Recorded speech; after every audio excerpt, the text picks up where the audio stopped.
What is up, guys, and welcome to another episode of Guarani Vision, the first ever podcast dedicated to Paraguayan football in English. As always, I'm Roberto Rojas, and joining me as always are my two great co-hosts, Federico Perez and Ralph Hanna. And today we have a special episode as we are going to speak to one of the all-time greats in Paraguayan football, one of the best players to have come from the country. And I'm going to let Fede do the introduction this time, as we usually do with our interviews. So Fede, fire away. Thank you very much, Roberto. Hi to everybody. Para que nuestro invitado se sienta cómodo, we're going to speak in Spanish today, para presentarlo a Denis Ramón Caniza Acuña, nacido el 29 de agosto de 1974 en la ciudad de Bellavista Norte, departamento del Amambay. Eso está muy cerca de la frontera con Brasil, cerca de Pedro Juan Caballero. Su papá carpintero, su madre ama de casa. En 1985, con apenas 10 años, llega a la capital de Asunción. Sus inicios en el fútbol son en Olimpia, donde en 1994 logra debutar, títulos y más títulos en un glorioso Olimpia de los 90, para rápidamente irse a Argentina, donde dura pocas temporadas, rápido es su pasado por allí, donde rápidamente también capta la atención de los mexicanos de México, lo vienen a buscar, se lo llevan. Una carrera exitosa, muy querido allí en México, donde estuvo compartiendo su fútbol durante aproximadamente 10 años, consolidándose como uno de los mejores defensores también de ese fútbol, único paraguayo en jugar con nuestra selección, 4 mundiales para Paraguay, volvió al país para ser campeón nacional en 2 oportunidades, jugar para Olimpia nuevamente, se dio el gusto de jugar en Luqueño y de cerrar su carrera con Rubio Ñu. Es entrenador recibido, una leyenda de la selección, de la albirroja, hombre también de familia, hoy analizando fútbol, en una faceta como presentador, como periodista, analista, trabajando en una de las radios más escuchadas del país, comentando fútbol. Un placer tenerte aquí, bienvenido. Denis, querido, ¿cómo te va? Denis Caniza. Sí, Fede, un fuerte abrazo para vos, a tus compañeros que están ahí también y a las órdenes para todas las preguntas que quieran. Fuerte abrazo.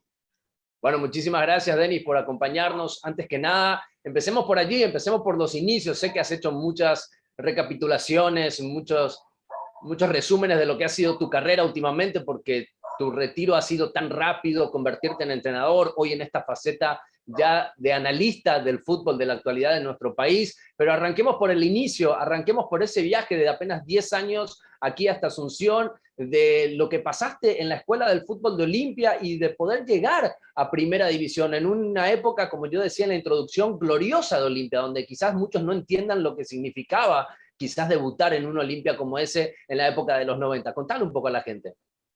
Sí, yo vine del interior, precisamente de Bellavista Norte, cuando tenía 10 años. Vinimos con mi mamá aquí a aventurarnos por Asunción y bueno, la verdad que nunca me imaginé que iba a tener la oportunidad de ser un jugador profesional. Vine para estudiar, gracias a Dios lo hice.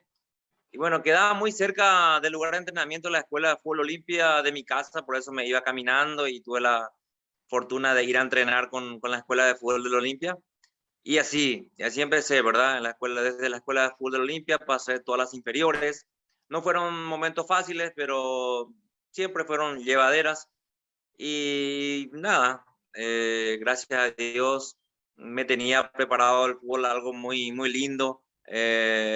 Y soy lo que soy gracias a la pelotita, ¿verdad? Entonces, siempre agradecido porque aparte de tener un nombre, me hice como persona, una familia, depende de mí y todo eso, ¿no? Todo lo que acarrea el hecho de haber chutado una pelota, ¿no? Y he nacido, desde chico ya me gustaba en el interior la pelota, desde 5 o 6 años andaba jugando por la calle, hasta que vinimos a la capital con mi mamá y bueno, todo se iba, todo se enderezaba que yo iba a ser jugador profesional. El destino, las cosas se fueron dando, da la impresión de que todo tenía que encajar de esa forma, ¿verdad, Denis? De vos terminar de debutar en un equipo tan grande como Olimpia, de pegar el salto a Argentina, donde económicamente quizás las cosas no estaban muy bien en esa época donde te tocó ir justamente a Argentina, por eso quizás duraste poco tiempo, pero sí mucho tiempo después en México, 10 años. Contame un poco de ese traspaso, de ir del fútbol paraguayo a Argentina y rápidamente despegar al fútbol mexicano. ¿Era un poco la carrera que te proyectabas? ¿Pensabas de que tu camino iba a ir para otro lado? ¿Te terminaste de ajustar a cómo se fueron dando las cosas? Sí, yo tenía la gran oportunidad de ir a Villarreal de España antes de irme a Argentina. Tenía un contrato en mano que no me decidí realmente, tenía todo como para irme a Villarreal, no me decidí, tampoco me arrepiento ahora hoy en día. Y mi paso fue en Argentina, tuve 2 años ahí, después ya los problemas económicos en Lanús ya era mucho. Ellos me vendieron a México, en un país donde gracias a Dios me desarrollé muy bien. Estuve 10 años, muy querido también en ese país, en especial en un lugar que se llama Torreón, donde está el Club Santo Lagunas. Y nada, o sea, feliz por la carrera que hice. Fueron muchos triunfos, también derrotas, pero al final conseguí lo que quería, que era jugar hasta los 40 años de muy buena manera. Te escuché hablar muchas veces sobre el tema dinero, Denis, de una persona que quizás no se esperaba todo lo que le pasa en la carrera y encima en México se paga muy bien. Supongo que en México empezaste a ver buena plata, que empezaste a tener buenos premios, buen salario. ¿Cómo fuiste reaccionando a todo eso que te iba ocurriendo? Porque esa es una parte que aquí en Paraguay particularmente ningún jugador está listo. Les enseñan a manejarse económicamente con grandes sumas. ¿Cómo lo manejaste vos? Porque seguramente habrás visto durante tu carrera muchos paraguayos que se iban al exterior y que no duraban mucho por esta incomodidad que les causaba salir del país o inclusive en cuanto al manejo económico, ¿verdad? Sí, también era mi prioridad porque yo era consciente de mi necesidad material, de bienestar económico antes de ser transferido. Entonces, cuidaba mucho ese detalle, entonces era muy profesional en México. Allí te pagaban cada 15 días, un dinero que nunca te van a pagar aquí en Paraguay, por ejemplo. Entonces uno cuida mucho su trabajo allá porque no quise pasar más necesidad de lo que tuve cuando era joven. Le di mejor calidad de vida a mi familia, también a mis padres, a mis hermanos. Entonces cuidé mucho, por eso duré mucho tiempo en ese país, porque sí, realmente ya en esa época se pagaba muy bien en México. La verdad que soy muy agradecido a los mexicanos, a los clubes que me contrataron. Y hoy en día tengo una jubilación, gracias a Dios, buena, con la familia aquí y disfrutando un poco de lo que fue el sacrificado paso por el fútbol que tuve con mi familia, porque ellos también son los que me acompañan, mi esposa, siempre en las buenas y en las malas. Entonces es importante la parte económica en un jugador de fútbol. Le paso la pelota a nuestro británico paraguayo, porque está casado con una paraguaya, Denis, estuvo mucho tiempo aquí en nuestro país, vive actualmente en Miami. Ralph, es todo tuyo. Gracias, Fede. Hola, Denis. Mucho gusto. Gracias por aceptar esta invitación. Yo quería llevar la charla más a lo que es la albirroja y específicamente los mundiales. Te quería preguntar de este primer mundial en Francia. Todavía estabas en Olimpia, estaba jugando a nivel local. Te llegaste ahí en Francia con la selección. No te tocó ser titular en ese primer partido, pero sí, de repente tenías que entrar. En este momento que estás ahí calentándose para entrar en el campo de juego ahí en Francia contra el Bulgaria de Stoichkov, ¿qué pasó por tu mente? ¿Te permitiste pensar en Bellavista Norte, en Olimpia, en Asunción, o ya estás totalmente enfocado en el partido? ¿Cómo sentiste en ese momento?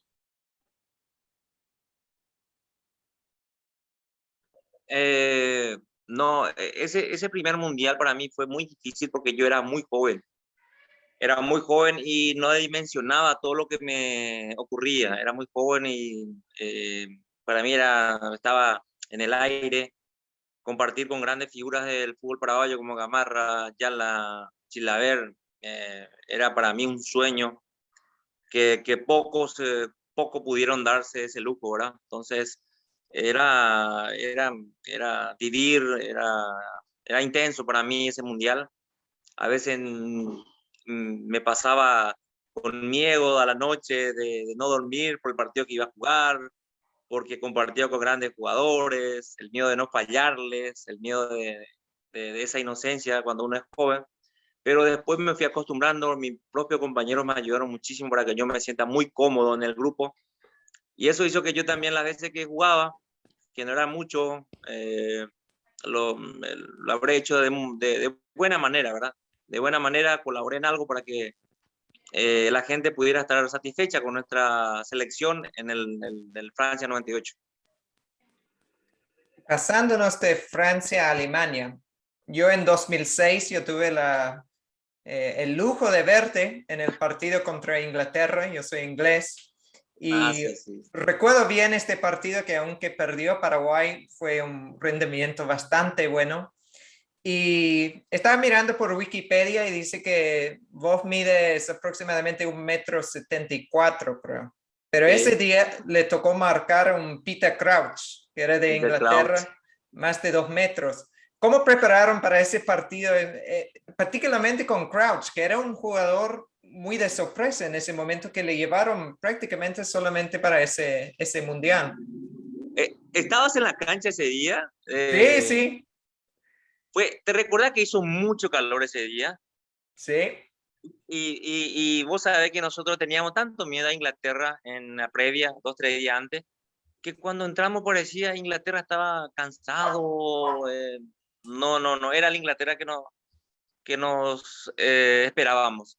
Entonces, si nosotros apretamos un poquito más, iba a ser diferente las cosas. El gol de Carlito que peinó y se fue gol en contra, ¿no? El de Beckham.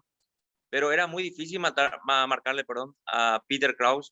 Era altote, pero teníamos a Yala y Gamarra, que era muy buen marcador central, que saltaba muy alto también.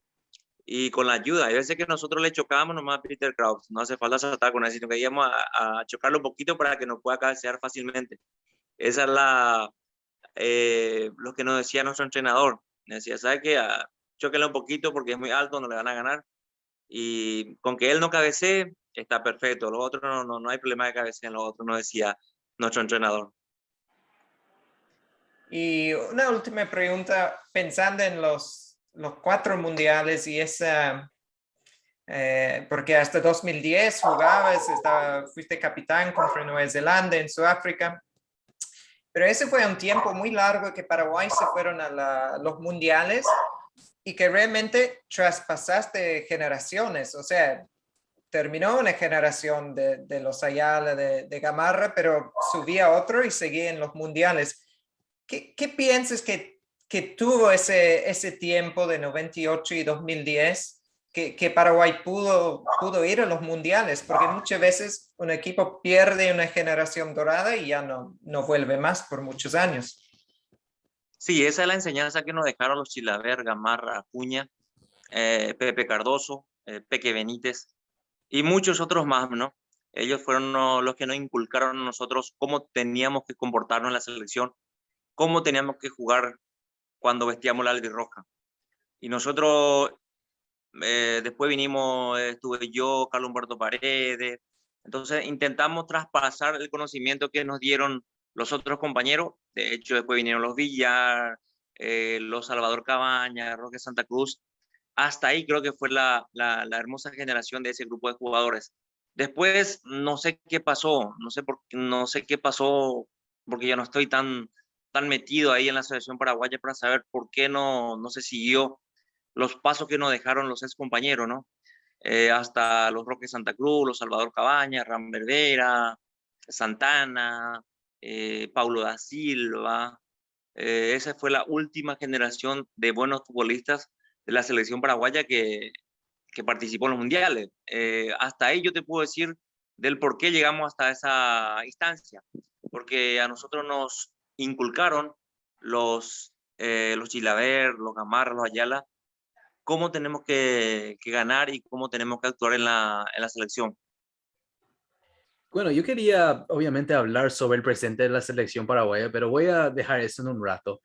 Voy a hablar otra vez de los mundiales porque obviamente vos sos el único paraguayo a jugar en 4 mundiales, 12 partidos de total, todo en 98, 2002 y 2006, y fuiste capitán, como mencionó Ralph, contra Nueva Zelanda. De todos esos partidos históricos para el fútbol paraguayo, si vos tuvieras que tocar un partido en tu memoria que vos pensás eso fue el mejor, o que sea un partido, un mundial específico o algo así, ¿cuál fue y por qué? Para mí el primer mundial y el último mundial de los 4 que disputé fueron los mejores, porque el primero conocí a grandísimos futbolistas y el segundo, que es Sudáfrica, me tocó también un grupo excepcional de jugadores jóvenes, porque yo ya estaba de experiencia, y hicieron historia realmente. Y si Salvador Cabañas estaba en ese mundial, yo creo que otra hubiera sido la historia de Paraguay en vez de Sudáfrica. Pero me quedo con Francia y con Sudáfrica. Y ese partido con algún partido es contra Francia, que hemos perdido. Yo me recuerdo que entré en el segundo tiempo jugando volante por izquierda. Y bueno, el gol increíble fue como nos metieron. Porque si llegábamos a los penales, yo creo que Paraguay tenía mucha chance de eliminar realmente a Francia. Mucha gente dice esa famosa historia y obviamente de cualquier cosa, obviamente vos hiciste historia y estamos muy agradecidos por lo que hiciste en tu carrera. Hablando obviamente sobre la selección paraguaya ahora mismo, estamos ya básicamente menos de 48 horas antes del partido contra Chile, obviamente en una situación muy complicada para clasificar al Mundial en Qatar y por error puede ser es la tercera vez que falla Paraguay para clasificar un mundial. ¿Cómo ves ahora el presente de esta selección, ahora que ya sos retirado, ahora que estás viendo desde la tele, en la cancha, obviamente viendo a antes tus ex compañeros ahora jugando y esta nueva generación? ¿Cómo ves ahora este presente de la selección paraguaya y obviamente hablando, qué esperanzas tenés por esta selección para que pueda llegar a Qatar? Está difícil realmente la situación de la selección actualmente. No es nada fácil porque le quedan 6 partidos, de los cuales tiene que ganar 4 para por lo menos aspirar al repechaje. Se puede, yo creo que sí. Hay una sensación de, de que puede ocurrir algo frente a Chile, acá en Asunción, en todo Paraguay, ¿verdad? Están expectantes todavía los hinchas, yo mismo, los otros 6 futbolistas que siempre estamos en contacto, con este nuevo entrenador que le puede inyectarle algo de personalidad, de carácter, de Barros Esqueloto estoy hablando, que es lo que siempre reclamamos a la selección en los últimos tiempos, ¿no? Que juegan bien, pero le quitaron la esencia paraguaya, que es la garra guaraní.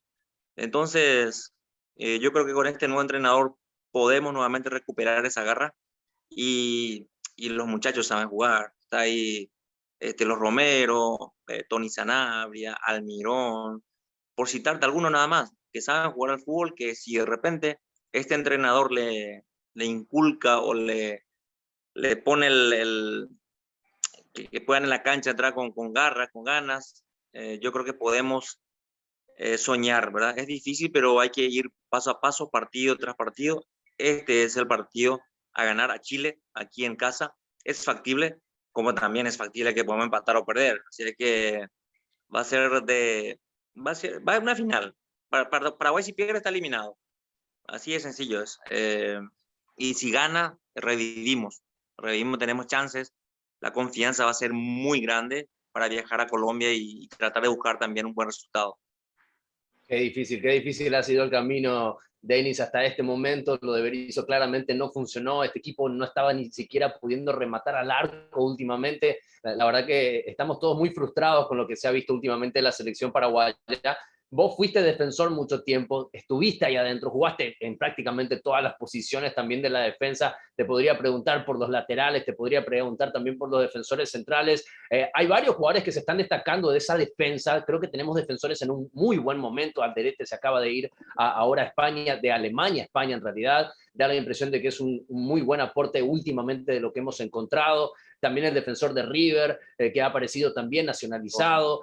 La verdad que nos hemos encontrado de que Paraguay sigue fabricando buenos defensores. Gustavo Gómez, ya campeón de la Libertadores, Junior Alonso está a punto de salir campeón también en Brasil. ¿Por qué crees que no están pudiendo congeniar como una gran defensa? ¿Y hacia dónde ves también el prototipo del defensor paraguayo? Porque históricamente a nosotros se nos conoció por tener una cierta manera de ser en cuanto a nuestros defensores, de qué esperar de ellos, del juego aéreo. ¿Qué pensás de nuestros defensores en la actualidad y cómo los ves en el futuro? Mira, Martínez también, que está en River Plate, es un muy buen defensor. pero no pasa mucho por la defensa. Yo creo que el aparato defensivo de Paraguay no funciona.